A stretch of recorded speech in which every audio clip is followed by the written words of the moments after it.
What's going on, everyone? Welcome to another edition of Armchair GMs, brought to you in part of Jocks of All Trades podcast. I'm one of your hosts. I'm Matty Ice. Bugman J, who will be joining us here in a bit. He's just running a little late on a couple things, so I'll just go ahead and get started. So, playoffs right around the corner. Some interesting matchups, going into the weekend. We have the Buccaneers and Giants on Monday, or no, I'm sorry, the Buccaneers and the Cowboys on Monday. My Vikings versus the Giants. A lot of, lot of, a lot of good matchups for the playoffs this coming weekend. So I can't wait to see it. Hopefully, you guys are excited as I am. However, it is sad. This is the season finale for Armchair GMs because it is, the final. I mean, fantasy season's over. Unless if you're in NFL fantasy, then you just wrapped up your championship. So, going into it, before I do anything, let's go ahead and go through some ads. Fresh Cuts is a local barbershop in Marion, Indiana. Contact Caleb Kemper for an appointment time through www.freshcutsbarbershop.com.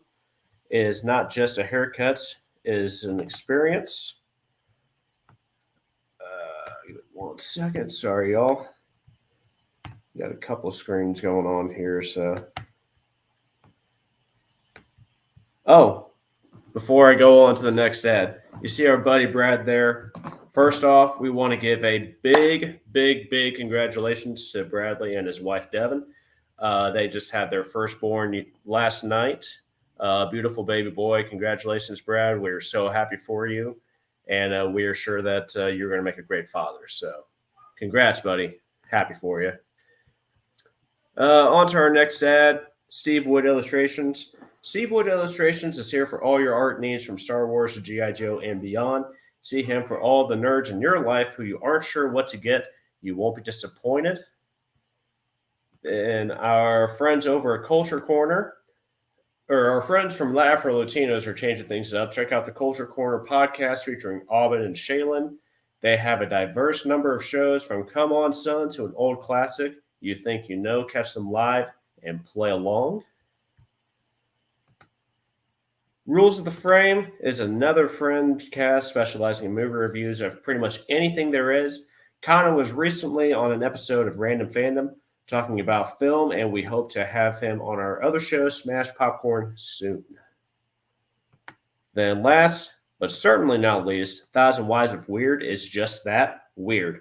From reviews of weird movies to criticizing bad movie choices, Brad H. and Ian Kiefer will keep you entertained and laughing for hours on end. Check them out exclusively on Spotify. And that does it for ads. So, one of the first things I want to cover is some news and notes. So, we know that Damar Hamlin, he suffered a cardiac arrest from a routine play. It was literally a freak accident. We know that he has been discharged and is heading home, or is home now. Yeah, discharged from a Buffalo hospital. Scary stuff, man. Like it's just one of those. It was a freak accident. No one could have predicted that something like that would have happened. The entire NFL community reached out, wished him the best, and scary side, but a fortunate ending. And then cover some news on former NFL running back Peyton Hillis. He was removed from his ventilator 7 days after saving his children from an almost drowning accident. I assume they were on vacation. It was it was in an ocean. He basically just saved his family from drowning, and in turn, he almost drowned himself.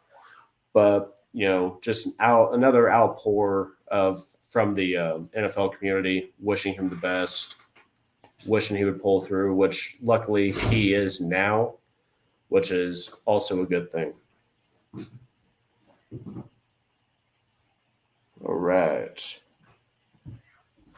Derek Carr, he made a statement earlier today, kind of bidding a farewell to his time with the Raiders. It's just an unfortunate thing. I mean, with Derek Carr, he did a lot of great things for that organization, regardless of what you think. I mean, I think he did a fairly decent job with his time in Oakland, Las Vegas, Los Angeles with the Raiders organization. He said he is looking. He tweeted out earlier saying he is looking forward to his next team. So there's a lot of teams that could use a quarterback. I just hope that he finds a team that suits well for him. With that though, the Indianapolis Colts have came out and said that they will not be pursuing a trade for Derek Carr. Obviously, a lot can happen between now and when that trade does happen, or if it does happen. For instance, the draft, so on and so forth, which, as we all know, that'll be coming sometime in April. I'm excited for it. I'm excited to see what teams will do. Speaking of the draft, we know that the Bears, they have the number 1 overall pick, and the Texans have number 2. The Bears came out and said that they have to be blown away in order to take a quarterback at number 1. Obviously, they're referring to Bryce Young. My opinion, I think that they should trade that number 1 pick back, unless they, don't fall in love with the new number 1 overall pick. I believe that's defensive end out of Alabama. Hold on, I'm going to pull up his name real quick.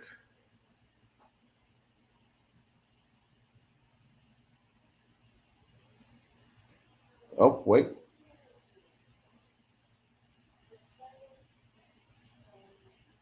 As of now, number 1 overall prospect is Will Anderson Jr. from Alabama, edge rusher, which I think that would be a good move for Chicago to build that defense a little bit more. Obviously, they need to get some more weapons for Justin Fields, which I do believe. Now, keep in mind, it's hard for me to compliment the guy because he is on a division rival with the Chicago Bears, but I think he made some great strides this year, especially in the run game. It's just he needs more weapons, and Chicago go out and get Justin Fields some weapons. We know Tony Pollard will probably be a free agent this year. Go and get that guy. If you're going to look into trading back in the draft, try to pick up a wide receiver that's more reliable than Chase Claypool. I mean, you got to do something for the kid. Otherwise, he's just going to be a bust. Let's see here, some news, some more NFL news and notes. 1 second here.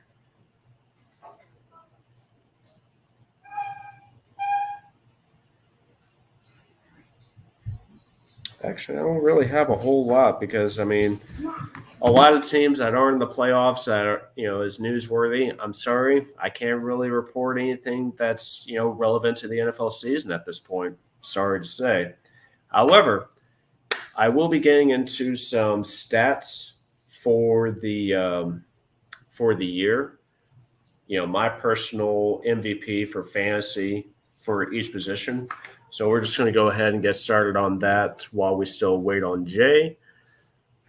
So I'm going to start at each position respectively, read off their numbers, and then kind of give my personal take on you know how they did this year, where they might pan out next year for fantasy value, so on and so forth.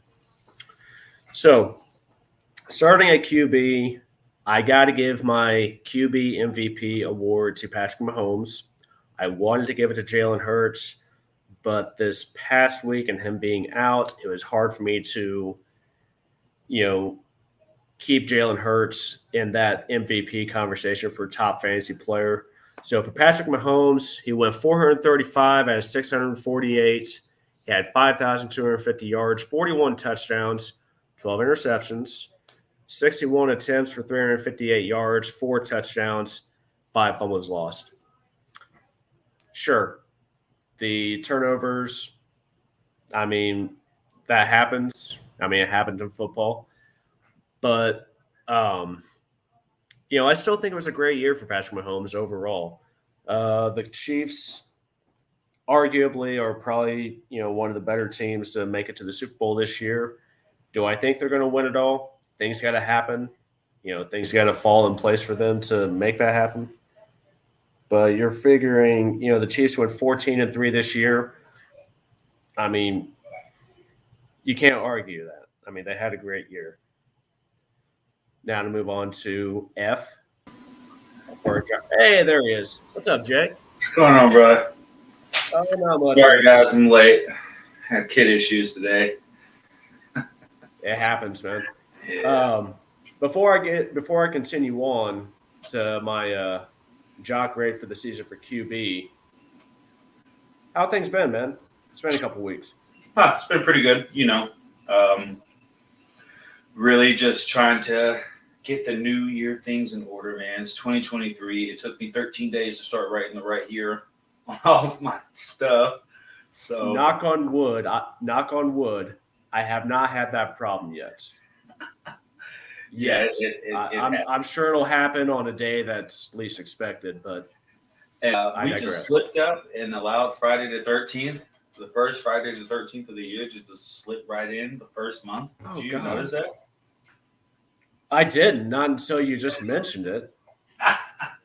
I didn't notice it until a commercial came on yesterday. I was like, wait, tomorrow's one of the unluckiest days of the year? Oh, my goodness. What's funny is for me personally, Friday the 13th, I don't have any bad luck. It's usually Saturday the 14th. What? Doesn't make any sense, but it's just like that's when it's Murphy's Law. Anything that could go wrong, it does on Saturday the 14th. So how you been, brother? How you been? I've been doing pretty well, man. It was nice to get back in the grind as well. Kids went back to school this week. This last weekend was my first weekend back because I had New Year's weekend off. It was nice to have that mental reset. Yes. Came back and it was just like, all right, I feel good now. Ready to take on the world. However, like I messaged you and the other guys, yesterday, I was literally shoulder deep in main drain issues, so that was fun. Oof. Perks of home ownership. So yes, yeah. There you go. I'll get there one day, maybe. It's overrated. It's overrated. Oh man, don't take me out this early. Have you spoken DeMar Hamlin? I have spoke about DeMar Hamlin. I touched on Peyton Hillis as well. Wishing him the best. Yes. Just to recap as well, I went ahead and congratulated Brad on the birth of his firstborn. Yes, so congratulations. Yes. Let's see. What else did I cover? Oh, just coming on to the playoffs. This year, or coming into the playoffs this weekend. A lot of interesting matchups. So yes, I cannot wait for the playoffs to start. So can I give you your our first and maybe last Bugman stat of the year? Go for it. I was hoping for it. All right, to end the year, I'm going to end the year on a Bugman stat. All right, when looking at the NFC in particular, there are 7 teams, 7 different quarterbacks. Can you tell me how many of those quarterbacks out of the 7 have won a playoff game off the top of your head? I thought I just saw this. Or I thought I just saw something about this. I think it's only like 2 or 3. It is 2. Okay. Tom Brady, obviously, and the second one should be someone that you know, Kirk Cousins. Kirk Cousins. 1 and 3 against the Saints. That no call whole fiasco thing. But yes, there are only 2 starting quarterbacks in the playoffs this year that have actually A, been in a playoff game, and B, won a playoff game. Love that stat. That is something crazy. That lets you know. I'm gonna say this, even though I don't like that I'm saying it. I'm gonna say it. The NFC shows if Jalen Hurts doesn't play, the path for Tom Brady to make it back to the Super Bowl with a losing record team and to have another stat to go down in history with, to be the first team with a losing record to go to the Super Bowl. I can see the clearest path because I can name 6 character flaws in every team's offense and defense that he has to face to get there. San Francisco is very top heavy. They have a little bit of depth. Their defense can be fierce, but a quick passing game can be their demise. Running up the gut can be their demise. They have the weapons to beat them. Every scenario if Philly doesn't have Jalen Hurts, or even if they do have Jalen Hurts, there's deficiencies on their offense as well. If he's not able to run, that leaves a lot more stress on the running backs that have performed better than their ADP. I give them that. Miles Sanders, he has performed better than his ADP, but not many of these guys have much playoff experience, if any. So what will they have to rely on? There's a lot of veterans in there that may have been there, but the guys leading the team, the guys making all the biggest plays, haven't been there before. So it's one of those things you can either sink or you can swim. And in the NFC, I just see it as a little bit lopsided. Don't let the records fool you. There, obviously, I'm not going to go into Minnesota's ineffectiveness. The point differential for them tells their whole story. It's a brief synopsis of the life of a Minnesota Viking. I was going to say for Minnesota, I am hopeful, but my expectations are really low. Yes. One of two things is going to happen. We're literally going to be coming from behind, pulling off some sort of miracle, Minnesota miracle. Yeah. Or we're going to get completely blown out. However, I'm on the lower expectations of things. I think Minnesota is a one-and-done team.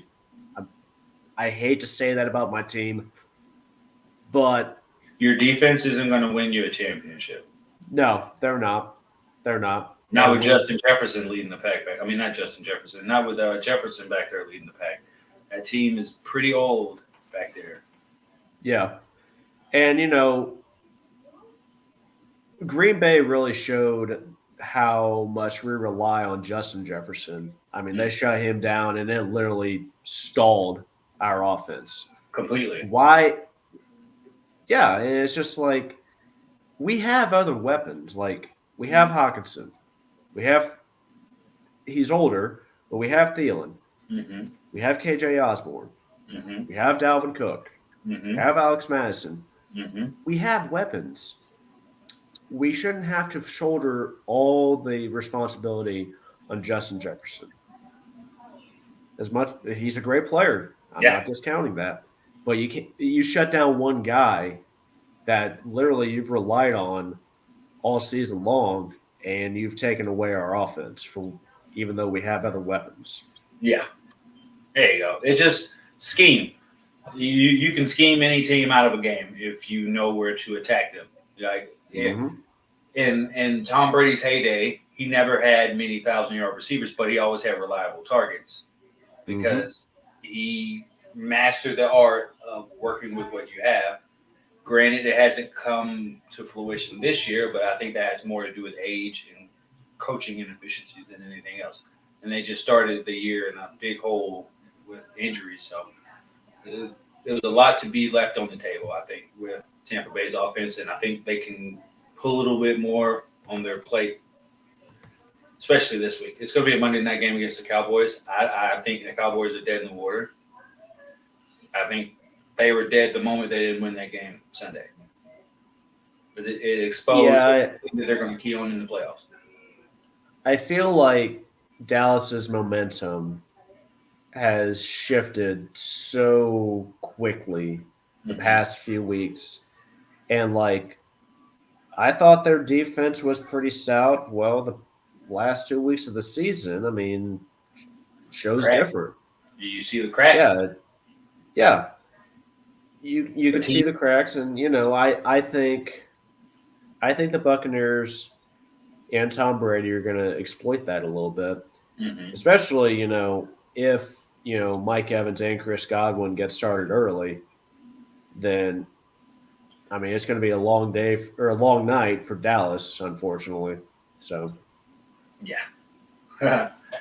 All right. We'll digress. Did you talk about him being Damar Hamlin being discharged from the hospital? I did Ah, cool. That's miraculous. covered that. No, I covered like just a little news and notes.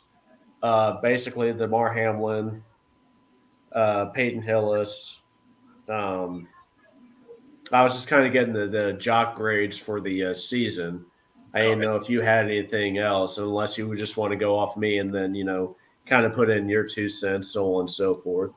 Yeah, that's cool. Because there were a lot of guys uh, who performed pretty well and this preseason. I mean, this fantasy football season, and just want to just highlight the guys that really might want to consider taking a little bit earlier than Oh their yeah, 80 because I tell you, this list of players is very quarterback centric at the top, which is very odd because we usually draft a quarterback kind of behind everyone else, and I kind of never really understood that in fantasy football. But I could, as far as fantasy pros, just to step in a little bit, from fantasy leaders overall from week 1 to 18, the first 11, first 12 are quarterbacks.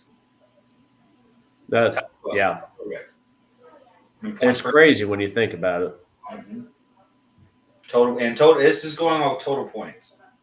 It's Patrick Mahomes, Josh Allen, Jalen Hurts, Joe Burrow, Geno Smith, Justin Fields, Kirk Cousins, Trevor Lawrence, Daniel Jones, Jared Goff, Justin Herbert, and Tom Brady. It's That's crazy to just think that it's crazy to think that with the season that Tom Brady has had, he's still within the top 15 though. yeah, Because I with all mean, the he's inconsistencies. And yeah, this is just he him. had a This lot is of him averaging inconsistencies. 16.5 points a game. That's all it took this year.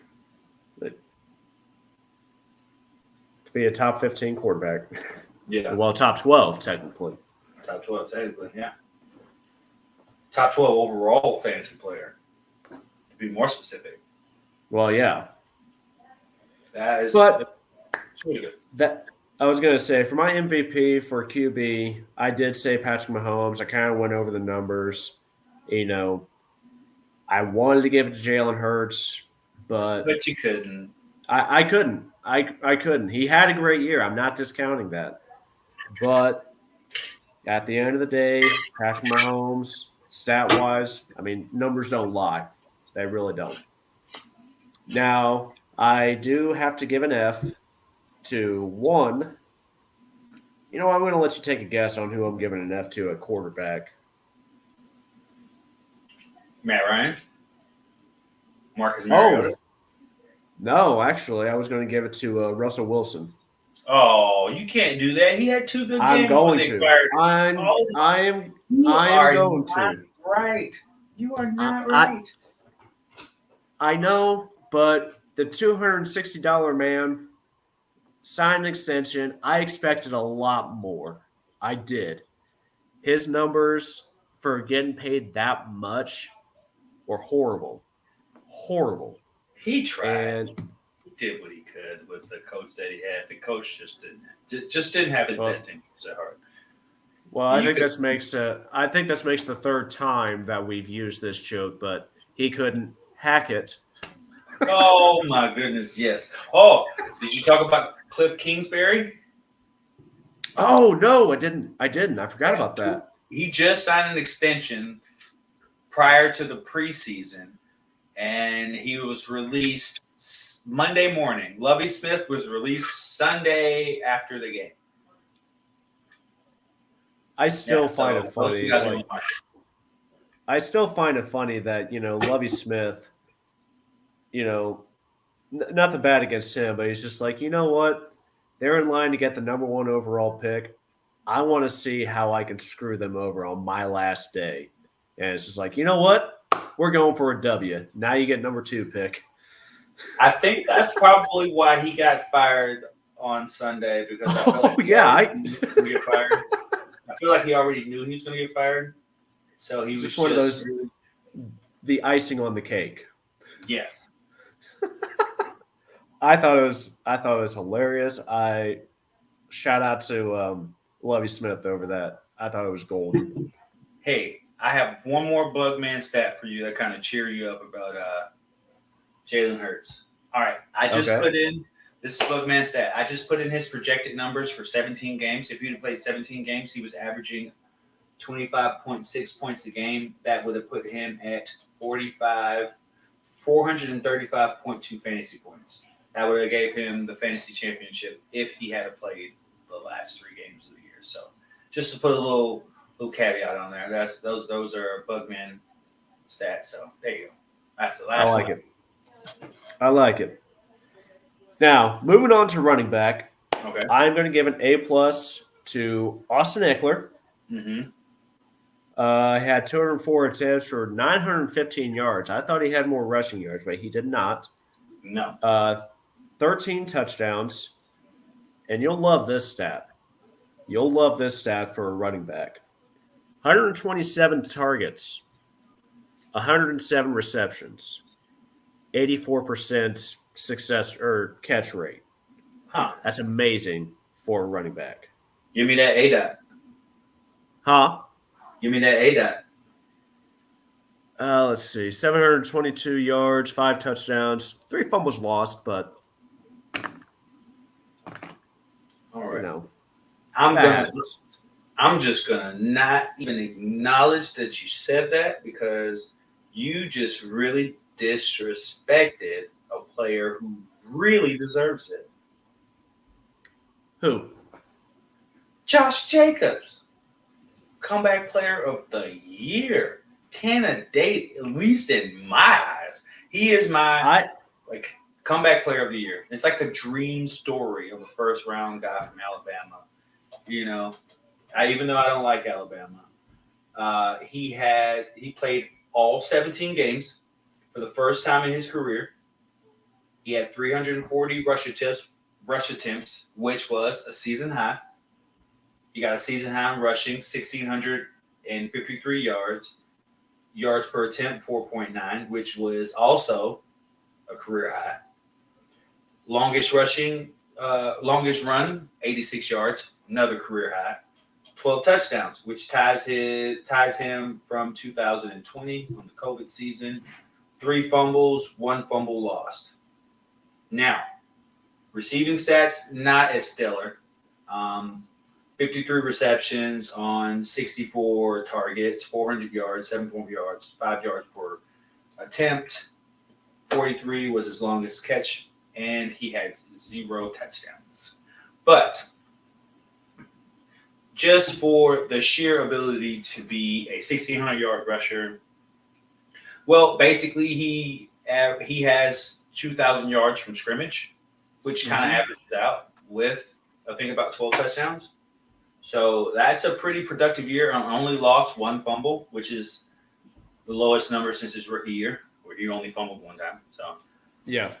that's a pretty good year on my standard. And he's the top overall running back right now on fan pros for the year because of his production. He has had a lot of production.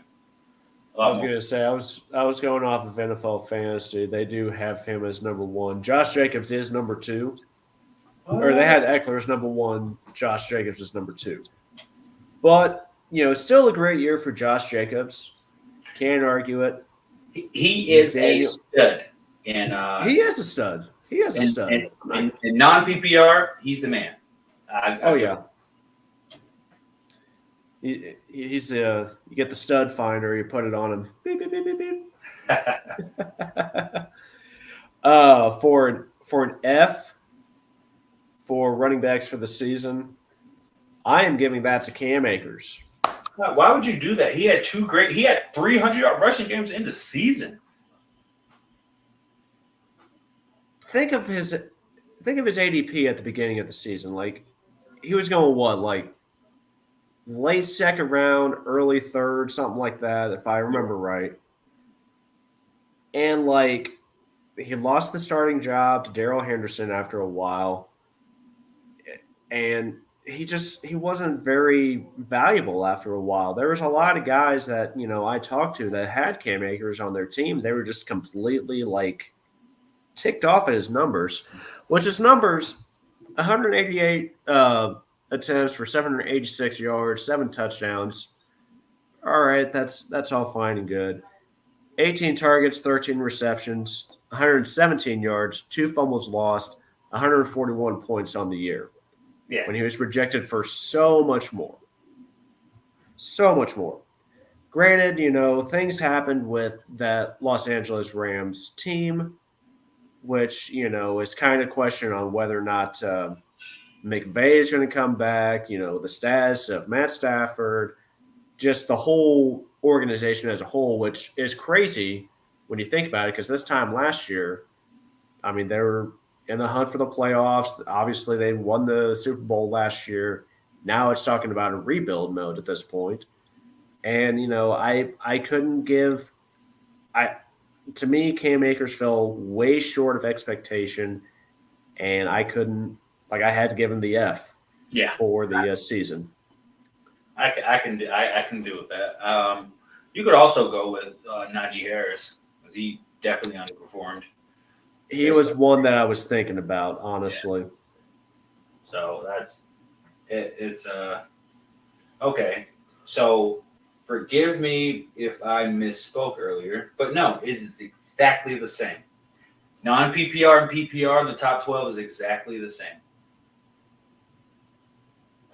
Oh, for quarterbacks. Oh, okay. It's exactly the same. Non-PPR is Josh Jacobs is number 1. PPR, full PPR is number 3. Half PPR is number 2. Okay. So he's 1 to 3. So it's kind of pick your poison. But Austin Eckler is definitely number 1 in full PPR. Oh, you're good. You're good. Moving on to wide receiver. I love it. I love it. I love it. I'm giving an A+ to Justin Jefferson. Stop it. NFL, according to NFL Fantasy, he was number 1 wide receiver. That's why I got to give it to him. He had a great year. Yeah, he did. He was He was about 6 points better, 6.1 points to be exact, 5.1 points to be exact, better than Davante Adams, who needed to have a stellar game today to kind of get himself stellar game on Sunday to kind of get himself there. And I didn't see him doing that with a backup quarterback. No. Granted, Davante Adams, I didn't think he would be wide receiver number 2 or even in the top 5, if I'm being honest. But he got peppered, man.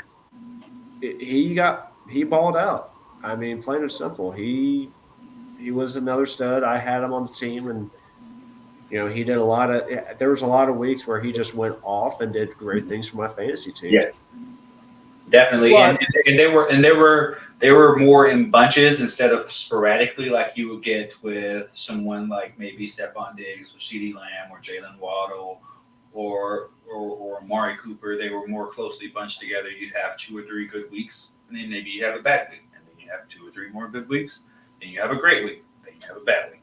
But that's just the way it goes. It's up and down based on, like we talked about with scheme fit. Like Green Bay just knew what to do when they needed that win. Boy, I tell you what, I love the fact that Detroit was just like, they are not going to the playoffs because we're not going to the playoffs. And guess what? We get 2 good things in one.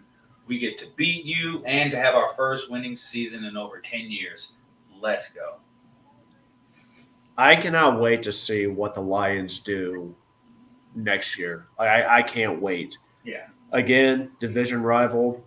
However, I'm excited for Detroit. They have a lot of young talent. They have a great coach. Yes. The only thing that concerns me is DeAndre Swift. Mm-hmm. I think it's time to move on from him and Yeah. go to Jamal Williams, honestly. Well, I could see them going the route that Atlanta did when Todd Gurley started to go on the decline. Or the way that Dallas is doing it, you keep him in house because he still does have potential to go off for big plays and to do dynamic stuff. It's just more of managing your expectations and managing your player. He may be the feature guy, but he may not be out there as much as the number 2 guy, which in this case would be Jamal Williams if they see to resign him. So, but I see their offense as an offense that's pretty high potent. I wouldn't be upset with them if they did go out and get a CJ Stroud or a Will Levis or maybe even the guy from Richardson from Florida Gators, but still allow Jared Goff the opportunity to start and then just move on from there because this offense is pretty high powered. I am going to quote Brad here. Will Levis is a poor man's Blake Bortles.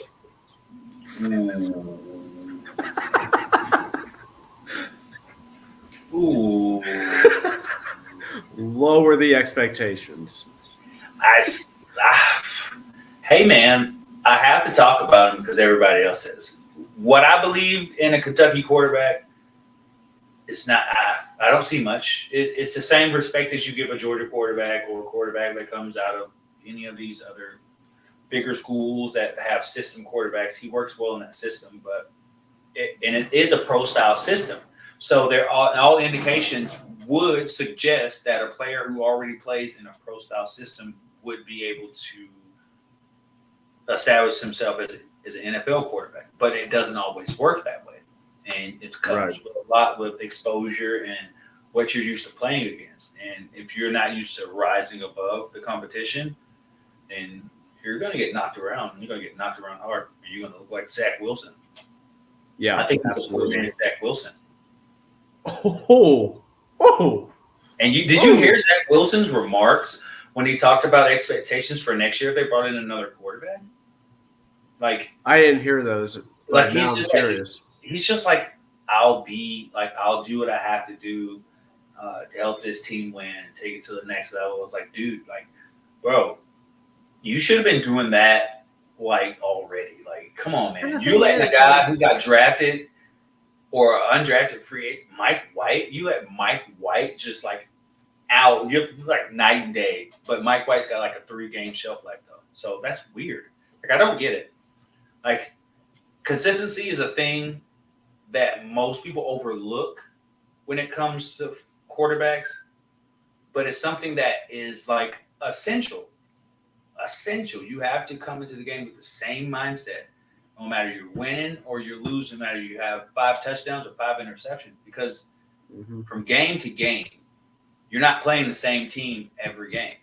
You're playing someone different. So your mindset has to be able to evolve to play with that and still be consistent playing against someone totally different. And a lot of these guys out there now, like Davis Mills, Zach Wilson, Mike White, Malik Willis, like playing Dobbs over him in the final game. Like, Really? That lets you know that you really don't have anything with that guy besides his ability to run like a fullback. Like they should just change him to a fullback or a tight end or something. Yeah. Just get him out of there. But those kind of quarterbacks don't live long. Mac Jones took some big strides. I was ready to count him out. I probably have badmouthed him on this podcast, but he took major strides. Daniel Jones took major strides as well. They're going to have to pay those guys. As much as I hate Trevor Lawrence. Oh, yeah, Trevor Lawrence made that year 2 jump halfway through the season. It took him a season and a half to get his groove. I believe I'm going back to a couple episodes ago where I mentioned how, there's Ryan Leaf and Peyton Manning. Mm-hmm. Well, Trevor Lawrence is Peyton Manning and Zach Wilson is Ryan Leaf. Ryan Leaf, yeah, definitely. Like there have been very few quarterbacks in the NFL that have crucial errors or critical flaws in their game plan and have been able to overcome that and become an effective quarterback. The top of the list, obviously, being Josh Allen. He was wildly inaccurate in college. He had an arm like a cannon, but couldn't hit the broadside of a barn with it. But all of a sudden, he got in the right system, and his mechanics and his mindset elevated. Does it have a lot to do with the coaches around you? Yes. But to make a long story short, it's just there needs to be an evaluation that helps them understand. I know it's probably impossible. Some kind of mental test to see how well these players can absorb and reiterate, or move according to what they know. There probably is, but I'm scared of this draft class because we don't know what we're going to get. We don't know really anything outside of who Bryce Young, C.J. Stroud, maybe those two guys are going to be the ones that make something, or it might be Will Levis, or it might be Richardson, or it might be some guy in the third round we haven't even talked about yet. But I was going to say that QB class for this draft. I mean, they have time to develop. Obviously, there's a lot that's going to happen between now and when draft day happens. There's no one that really stands or jumps out to me. I mean, besides Bryce Young, that's about it. Yeah, I mean, Bryce Young, in my mind, he is he's got that fight in him. He wants to win, and granted, a lot can happen. What you want to happen and what actually does happen. Yeah. So, do I think he has the tools to be a great quarterback? Absolutely. Will it necessarily happen? Time will tell. Andrew Luck showed us that you can do everything right, but if you can't keep yourself healthy, what good are you? I'm sorry. I'm sorry. I hit a little low with that one. I'm sorry. I'll keep my hands up. No. You're good. I mean, I've talked about it with a lot of my friends that are Colts fans, and they all say the same thing. But we both digress there. Yes. Justin Jefferson's numbers, real quick, before I move on to my F grade.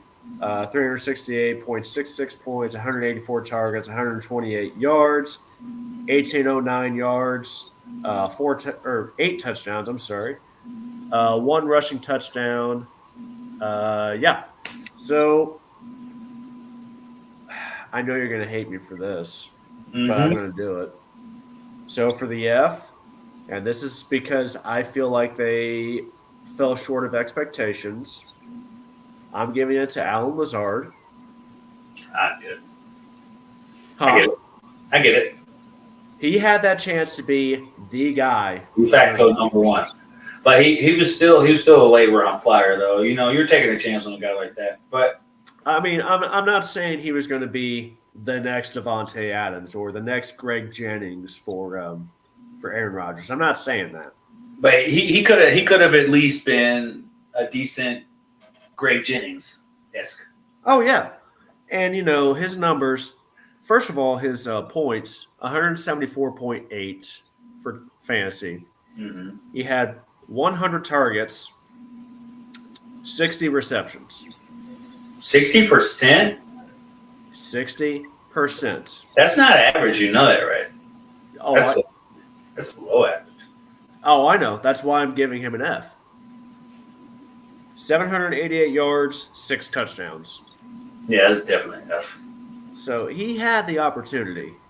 He was. And, you know, granted, you could put a little bit of it on Aaron Rodgers. A lot of it. A lot of it. A lot of it. Bad passes, accurate arm. That's sidearm slinger, man. The trajectory is all off. He had opportunities. Yes. You know, if I don't know it. That's why I had to give an F to Alan Lazard. I feel you, Doug. Moving on to tight ends. It should come. There's a big gap. Yeah, it's a very big gap. Travis Kelce. Definitely. All right.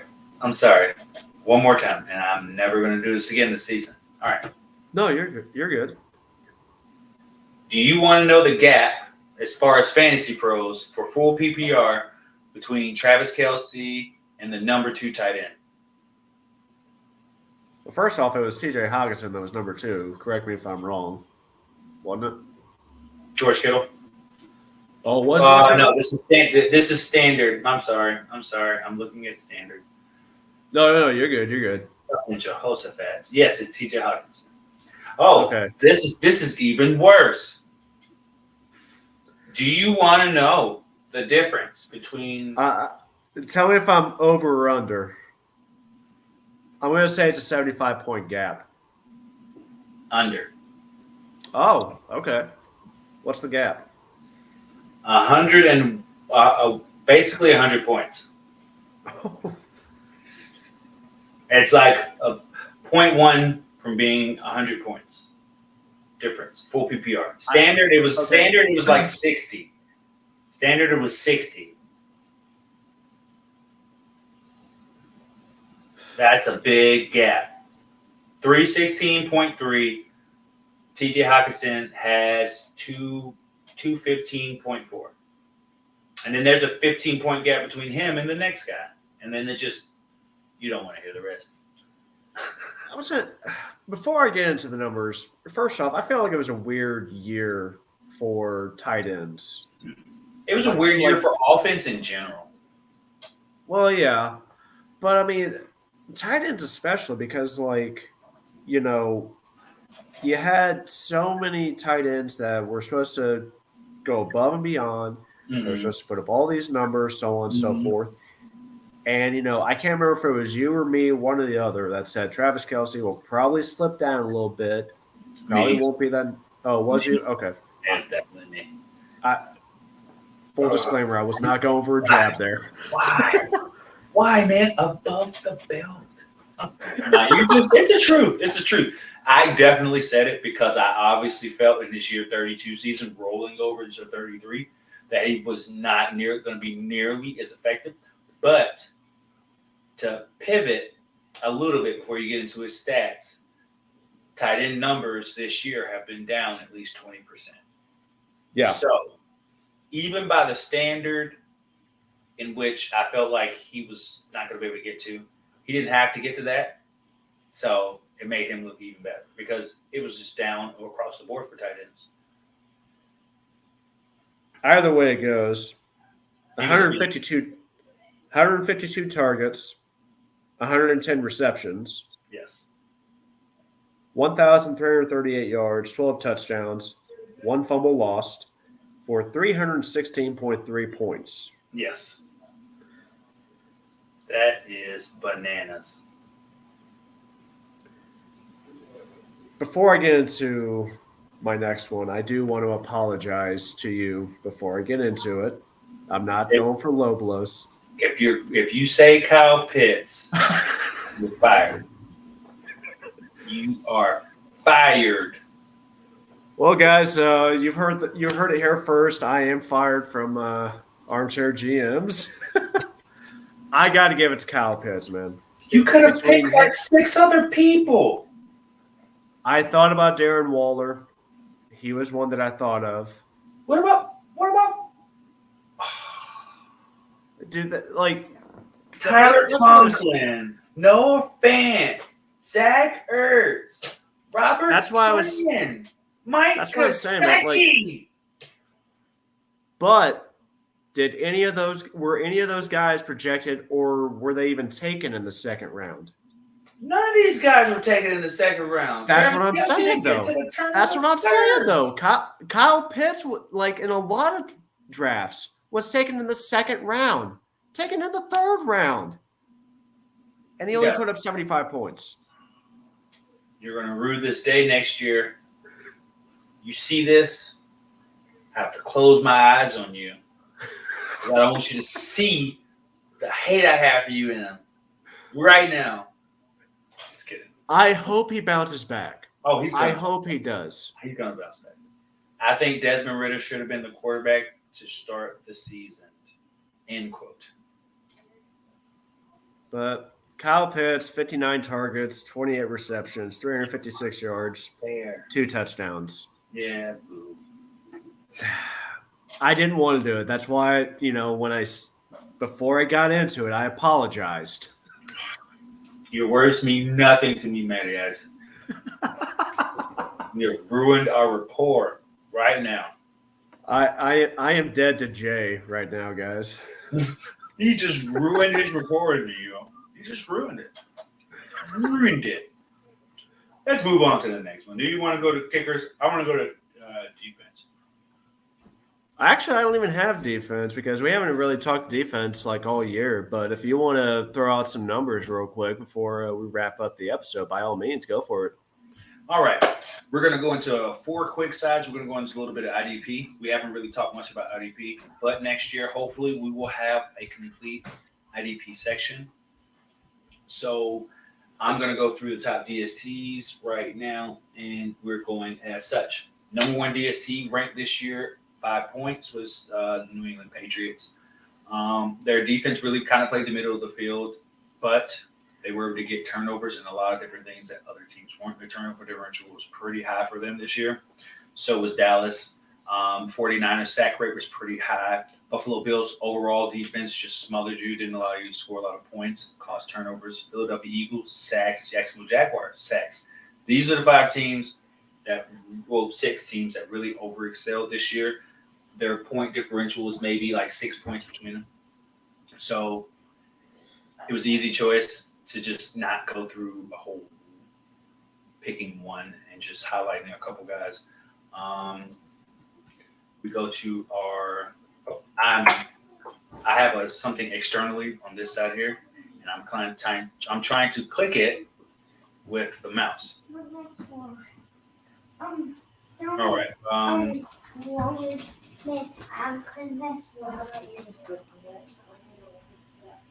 This surprised me today. In IDP, the MVP of the IDP leagues, as far as what we see here, is Foye Olakun. Do you remember who that is? What was the name again? Foye Olakun.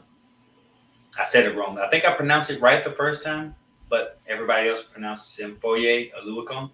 He was the middle linebacker they used to play for the Atlanta Falcons that everybody felt was overpaid, and when he went and played with Jacksonville. Okay. Him and Roquan Smith, he outperformed Roquan Smith in IDP, which does do tackles, tackle for loss, sacks, pass deflections, things of that nature. So he averaged 17.4 points a game.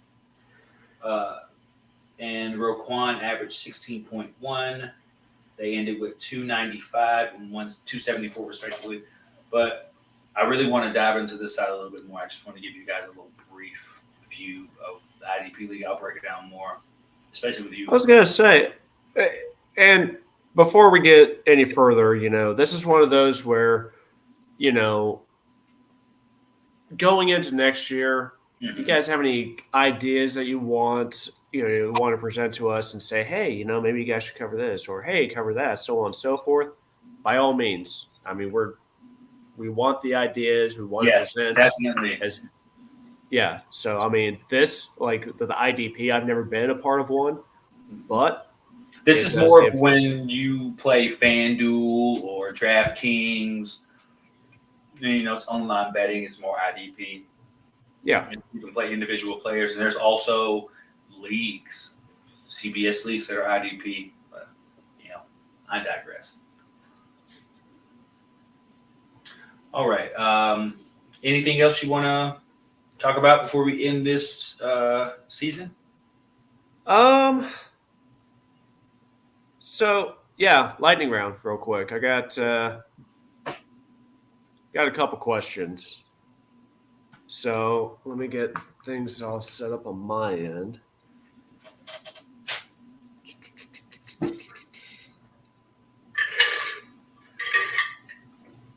Oh, there we go.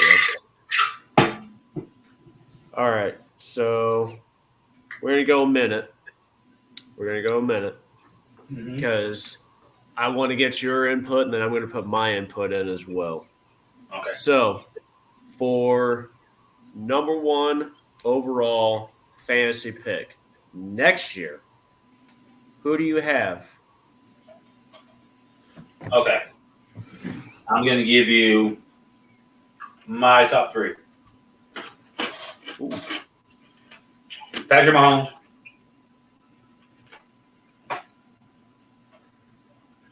Mahomes. Justin Jefferson. And I want to say Saquon Barkley, but I don't know what team he's going to play for, but I really feel like he's going to really show out wherever he goes next year. Okay. If I had to add another player, until I see otherwise, I have to probably say, oh my goodness, I'm probably going to get fired for this. I don't know. I really don't know. It's really a toss up. It's really kind of a toss up. You put me on the spot with that one. I was hoping for that. So for me, top overall pick next year for fantasy, I'm going either Austin Eckler or Josh Jacobs. You got to know where Josh Jacobs is going first. This is true. Yeah. But I would have picked him as well. It's one of those, I could see him having another great year. Mm-hmm. This year, I mean, he just played lights out, and I kind of expect him to do the same thing. I kind of hope he stays with Las Vegas. I don't. No. Why would you want that for him? They're not going to have the same quarterback. Well, they're not going to have the same quarterback. But, with that being said, you get a new quarterback in there. They're going to feed him the ball, and it's just build those numbers up. As long as they're competitive. Well, they were non-competitive this year, and he is a run-first running back. So there are limitations on him. If there's going to be a scheme, and if I don't know, I can't really tell you. There's not a good history for running backs getting paid after their year 26. It's not a very good history. True. So, I'm just afraid that he may fall into the same trap, even though he doesn't have in his extensive injury history, as I'm lost for words. Running back for Dallas. Zeke. Yeah, he doesn't have as much wear and tear as Elliott, but I feel like he could go down that similar path. But I could say that hypothetical about just about any player in the league right now. So, True. I'm kind of on the fence, but I'll jump on board with you. I'll take that. Josh Jacobs, number 3. Okay, so 30 seconds for this one. Out of the the 4 position players that I gave an F to, and I'll remind you, Russell Wilson, Cam Akers, Allen Lazard, Kyle Pitts. Who has the best chance to bounce back fantasy-wise and productive-wise for their team and just turn it around altogether? 30 seconds. I see a clear path for all but Alan Lazard because he's going to have a really big question mark at quarterback because I don't really think that the Packers are going to pay $54 million to Aaron Rodgers to quarterback next year. So I kind of feel like that's going to be out of the window. So I X him out. I got to be a little biased and say Kyle Pitts because seeing the way that the style of the offense is going to dictate opening up availabilities. And I think that Desmond Ridder is going to be at least a serviceable quarterback next year and be able to get his production up. Because when he had Matt Ryan in his rookie season, when his ADOT was at lowest it's ever been in his career prior to this year, he was the best rookie tight end on the field. So I feel like with a half-competent offense, he can really triple his production from this past season. Say 1,200 yards, 6 touchdowns, 9 touchdowns. Yeah, yeah. I like it. All right, last question, and I'm not going to put a time frame on it. So we are getting into the playoffs, obviously. So Super Bowl prediction. Yes. Who do you got? Tom Brady going up against Patrick Mahomes, and Patrick Mahomes smacking him 45-13. I like it. I am going to go, which I've said it all season long. I'm still going with my prediction. I'm going with the Eagles and Bills, and the Bills will finally win a Super Bowl. Okay. All right. We'll see how this goes. So this was the – oh, go on ahead. I just don't – I can see the path to the Bills winning with everything that's happened and the momentum that it has brought their team and the cohesiveness. But I also can see a Patty Mahomes out there like, not this time, Jack. You beat me last year. Not this time, Jack. Well, Cincinnati beat him last year, so I don't think they will. Oh, no, hold on. I'm misspeaking so badly. Weren't the Bills in Cincinnati in the AFC Championship game? And if the Bills would have had one more drive, they could have won that game? Yeah. Okay, so Patty Mahomes wants to make it back to the ship. So this was the season finale for this year. We're going to take some time, watch the playoffs, watch that play out, so on and so forth. And then we are hoping to kick back into gear once like after the Super Bowl, get things ready for draft through sideline GMs, and then go from there, present you with some more content, so on and so forth. I don't really have anything else unless you have anything, Jay. I am tapped. Well, this was a great season, y'all. Yes. I do have one. Oh, go on ahead. Got 2 W's in the championship. Ooh. I won first, third, and 7th place. In my NFL fantasy, and I won first place and 3rd place in ESPN fantasy. So that was first year winning ESPN fantasy league. So feels good. 12-2. That's the first team me and my wife picked together. I'm not going to get into my stats. It's embarrassing. I played 12 teams, and only 6 of them made it to the playoffs. I played 3. None of them made the playoffs. So, see, you got to hedge your bets. You got to get out there, man. You got to. There's a big world of podcast. There's a big world fantasy football out there. There's CBS, there's FanDuel, there's ESPN, there's CBS, there's NBC, there's CNN. Oh, there's not CNN, but you get the point. That's fake news. It's All